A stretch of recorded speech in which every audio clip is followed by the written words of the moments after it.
91. The Arrogance of Evil.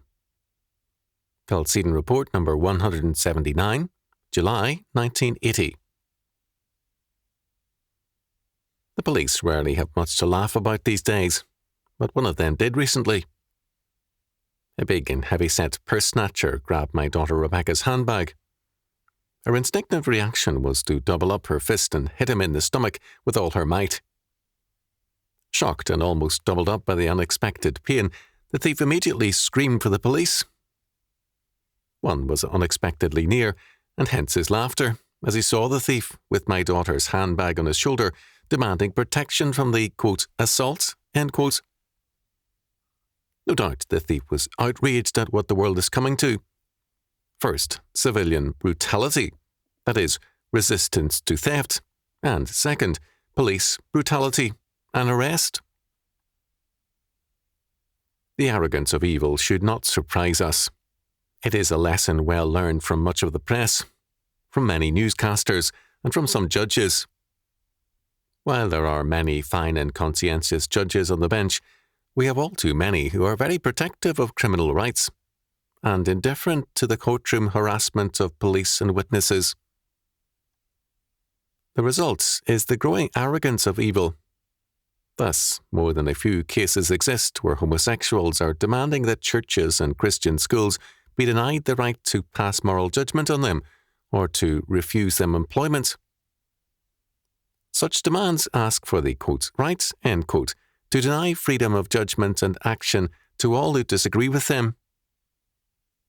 When law concerns itself with, quote, human rights, end quote, rather than God's law, it soon seeks to defend all human practices in the name of man's freedom or autonomy from God's law. We then have not only the arrogance of evil, but the new Phariseeism, the Phariseeism of evil. The reasoning behind it is simple.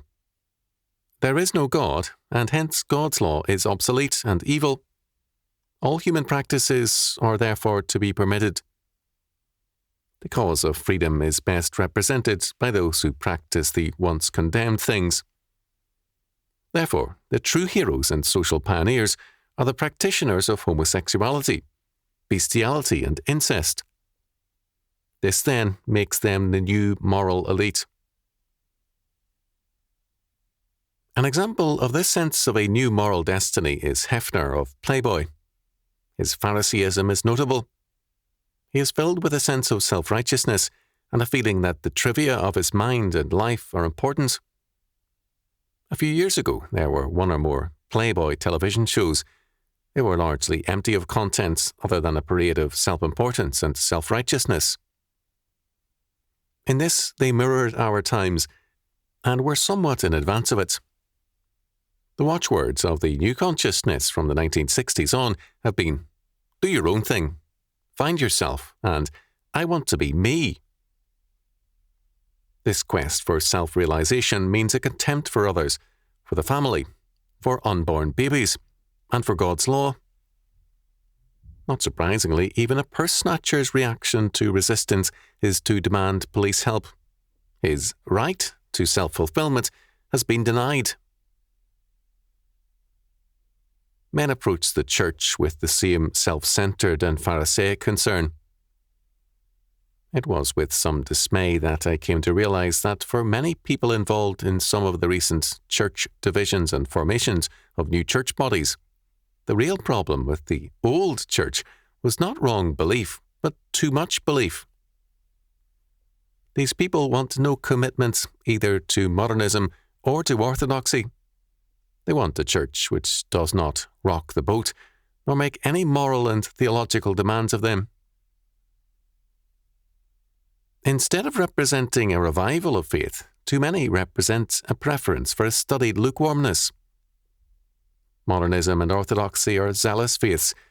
The lukewarm want neither. Instead, with the new Phariseeism, they want the right to be indifferent and lukewarm in the name of Christ. Our Lord makes it clear in Revelation chapter 3, verses 16 and 17, that it is the lukewarm who have a Pharisaic self-righteousness and confidence. All self-righteousness has self-defined moral goals.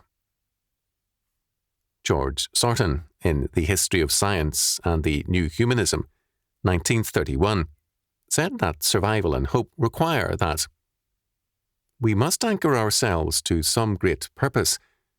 Page 190. All this sounds noble, but when the great purpose is self-defined, we identify our thinking and purpose with greatness and true morality.